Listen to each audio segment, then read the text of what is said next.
Johnny Depp and actress Amber Heard once described their relationship as, quote, intensely passionate, at times volatile, but always bound by love. That was their divorce announcement. It's always love until you wind up in court suing each other for tens of millions of dollars. Johnny Depp wants $50 million from his now ex-wife, claiming that she defamed him when in 2018 she wrote an op-ed for the Washington Post portraying herself as a victim of domestic abuse. She did not name him, but it was clear the implication, so he alleges. In return, Amber Heard has now countersued Johnny Depp for $100 million, and the case opened this week. It's underway right now. We have the latest highlights from it, or lowlights, depending on your POV. So who is likely to prevail in this celebrity showdown? Joining me now, criminal defense attorney Jonna Spilbor and trial attorney Ann Bremner. Ladies, welcome. So I spent way too much time preparing for this particular segment of today's show. I was listening to various podcasts of people who've been following this thing very closely, and what I've determined is there's no one left to root for. These are both obviously deeply troubled, narcissistic, deranged people. I mean, that's just clear. And I personally have no desire to see either one in a movie or television show ever again. But as for who abused whom, I'm not sure. And I've heard people say maybe he was getting a raw deal by newspapers who refused to acknowledge alleged abuse she heaped on him. And other people I know and trust saying she was the victim, he's the horror. And we'll see. But that's really what's at the heart of the defamation case, because truth is an absolute defense to any defamation claim. So if she can prove he really is an abuser who abused her, she's going to win. And if he can prove she was the abuser, I was the victim, and that this was a lie she made up to try to portray herself as this victim and then women's rights advocate, and she ruined my career in the process, he's going to win. Jonna, what do you make? They did opening statements on Tuesday. They both have top-notch lawyers, and it's a fierce battle already. How's it going, and how do you see the case? So let me just say this. You have spent a lot of time preparing for today's segment. I actually stayed home from work and watched the trial yesterday from 9 to 5. God bless because you. I couldn't stop. Now, listen, here's the thing. Nobody is going to win this case. And I don't mean there won't be a verdict for one side or the other. There will be. But right now, they are both losers, because what we are hearing as the public consuming this is a lot of dirty laundry, a lot of personal stuff that we really didn't need to hear. And can I just say this for a minute? I know that Amber Heard wrote the op-ed.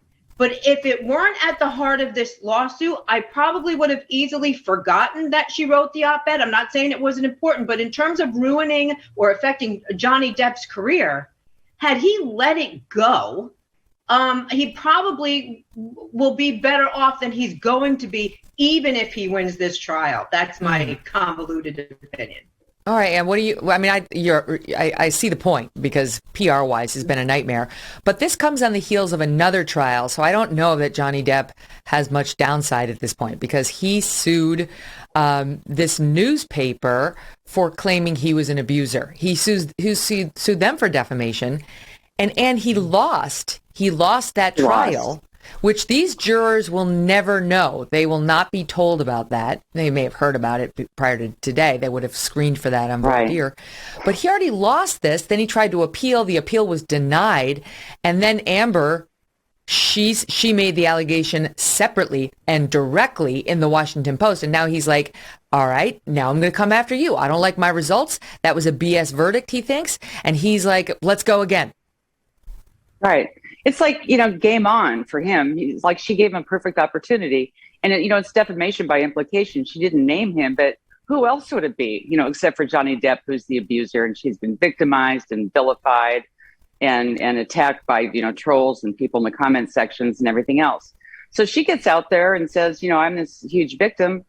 It's a perfect comeback for him, I think, because, and I've heard that at the trial, he's got legions of female fans. When he walks in the courtroom, they're all at Twitter and they love him. And I know it's a mostly male jury, but the fact is is that he's got a fan base. He lost out on a major enterprise that been playing Jack Sparrow because of what happened with the case with the son. So it's like getting two bites of the apple. It's like a second chance to basically come in the United States and show that he is not a wife beater. And he's got some pretty good evidence against her, including her on tape, allegedly admitting that she'd hit him. It was a total dysfunctional relationship, as you said, a couple of narcissists and now two scorpions circling and trying to sting each other in a courtroom. Mm-hmm. So, Jonna, on her side, let's talk about what she's got going on her side that may suggest he abused her. As I understand it, she went in and filed for divorce, and that it emerged that she came out, let me get the dates, May 23, 2016. She filed for divorce after 15 months of marriage. 4 days later, a judge issued a TRO against Johnny Depp over domestic violence allegations. That doesn't mean he did it. It's very easy for somebody to go in there and say, I was abused. Here's a bruise. Give me a TRO. And most judges will give it to you. That doesn't mean it actually happened. But there are pictures of her alleged injuries that appear in the tabloids at the time. The LAPD, PS, finds no evidence of a crime. But the question is, did he beat her? Because there are pictures of her looking like she has injuries. His lawyers at the last trial are saying she faked that. We're showing the picture if you want to check it out on YouTube later. That this is a fake injury, that, or at least he didn't cause it, because she intentionally walked out the front of the LA courthouse that day she filed for divorce. Now, I mean, even at my level of being a public figure, you don't have to walk in and out the front door of the courthouse. When you're Amber Heard, right, you really don't have to use the front door. She clearly wanted to be photographed. And they had a witness yesterday by the last name Buka, who was a friend of Johnny Depp since childhood, but he said he became Amber's friend as well, who said, I saw her after the alleged incident that she said led to that bruise, and there was nothing on her face. We actually have this soundbite. It's number 2. Take a listen. As I'm walking back, I say to Amber, as I'm walking up, he hit you? And she goes, yeah, he threw a phone at me and hit me. And I'm looking, because I had just seen her 2 feet away, and I'm going, where? And she puts her head out.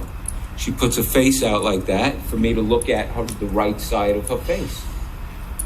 And I'm looking, but at that point also, I'm looking, and I turn around, get on the other side. We're in the doorway. So I'm on this side with the light shining this way from the doorway with the lights above, but the sunshine. And she's got her face out like this, looking, to show me. And I'm looking, and I inspect the face. I'm looking at her forehead. I'm looking at the side of her eye. I'm looking at her cheek. I'm looking at her chin. I'm looking at the other side of the face. I'm looking at the whole thing. And I don't see anything. I don't see anything I don't see a cut, a bruise, swelling, redness. It's just Amber's face. What do you make of it? Well, first of all, this guy's going to get his own show when this trial is over. He is the reason I was glued to the TV yesterday. But listen, he comes across as a very credible witness. Yes, he's been a friend of Johnny Depp since they were kids. I get that. And yes, he's being called by Johnny Depp's camp. But he seems just kind of like this palooka who doesn't know much about makeup, because they grilled him about makeup and blush with different mascara, blah, blah, all day yesterday. And he's saying, look, I was around them all the time. She tried to point out an injury to me. I looked as hard as I could. I did not see one. But he comes across as credible. So that's going to be an interesting set of facts for this jury to debate. And it will come down to those injuries. Really, that's the main thing. Did Johnny Depp, did she cause her own injury? Was she actually injured? And B, if so, did Johnny Depp do it? That's really the crux of this case. Are there other alleged incidents of physical abuse she's alleging, or is that the main one? That's the main one from her. Now, let's keep in mind that Johnny Depp is actually alleging that she's committed physical abuse against him. Neither one of these people look good in this endeavor. But that's the one that started this whole thing. That guy we just played, to your point, he was asked on cross-examination whether he kissed her multiple times on the cheek when he saw her at the door. He said, "No, I'm not European. I'm from Brooklyn." Love that. Hey, thanks so much for watching. If you like what you just saw, hit the subscribe button for more clips and full episodes.